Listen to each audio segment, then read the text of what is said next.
It's been a really, really messed up week. Some days told you, some days better. La la la, la la la.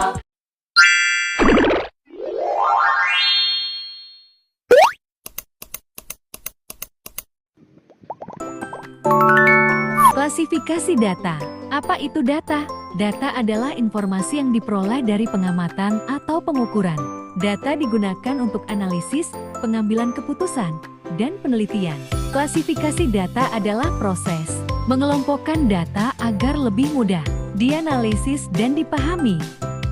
Data dapat diklasifikasikan berdasarkan: pertama, sumber data terdiri dari data internal, menggambarkan kondisi dalam organisasi, dan data eksternal, menggambarkan kondisi di luar organisasi. Kedua, cara memperolehnya terdiri dari data primer, dikumpulkan langsung dari sumber asli, dan data sekunder dikumpulkan oleh pihak lain, digunakan kembali. Ketiga, waktu pengumpulan terdiri dari data cross-sectional, diambil dari banyak subjek pada satu waktu, dan data time series, diambil dari satu subjek dalam rentang waktu tertentu.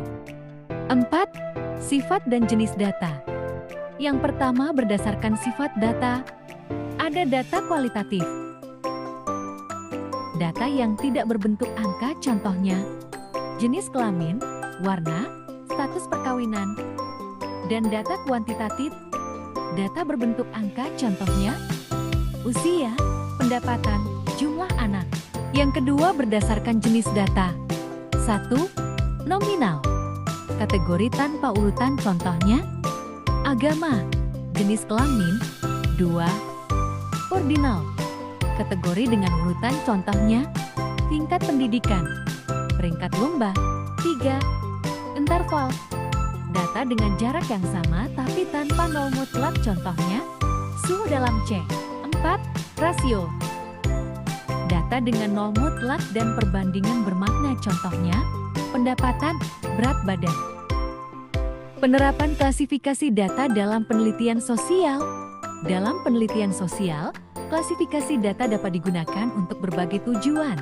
Misalnya, dapat digunakan untuk mengidentifikasi demografi responden, memahami perilaku atau sikap tertentu, atau membandingkan hasil dari berbagai kelompok atau kategori. Teknik klasifikasi bisa dilakukan dengan berbagai cara, seperti analisis statistik atau pengelompokan data berdasarkan karakteristik tertentu. Klasifikasi data adalah alat yang penting dalam penelitian sosial. Dengan memahami dan menerapkan teknik ini, peneliti dapat lebih efektif dalam mengumpulkan, mengorganisir, dan menganalisis data mereka. Kekuatan dan kelemahan klasifikasi data. Meski sangat membantu, klasifikasi data juga punya kelebihan dan kekurangan. Kelebihannya yaitu data lebih mudah dipahami dan dianalisis, serta mempermudah pengambilan keputusan. Sedangkan kekurangannya yaitu terkadang bisa terjadi bias atau salah klasifikasi, ataupun kadang membutuhkan waktu dan biaya lebih besar. Populasi dan sampel. Dalam penelitian, penting memahami populasi. Populasi yaitu keseluruhan atau semua subjek yang diteliti. Populasi bisa dibedakan menjadi populasi terbatas, populasi tidak terbatas, populasi homogen, dan populasi heterogen.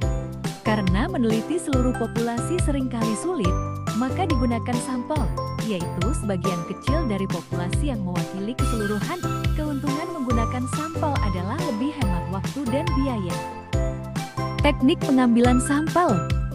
Teknik pengambilan sampel dibagi menjadi dua, yaitu probability sampling, setiap anggota populasi punya kesempatan yang sama untuk dipilih, dan non-probability sampling, tidak semua anggota punya kesempatan yang sama.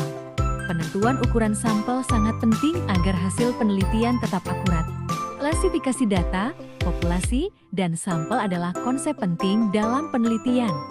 Dengan memahami dan menerapkannya dengan baik, penelitian akan lebih akurat, efisien, dan memberikan hasil yang lebih bermanfaat.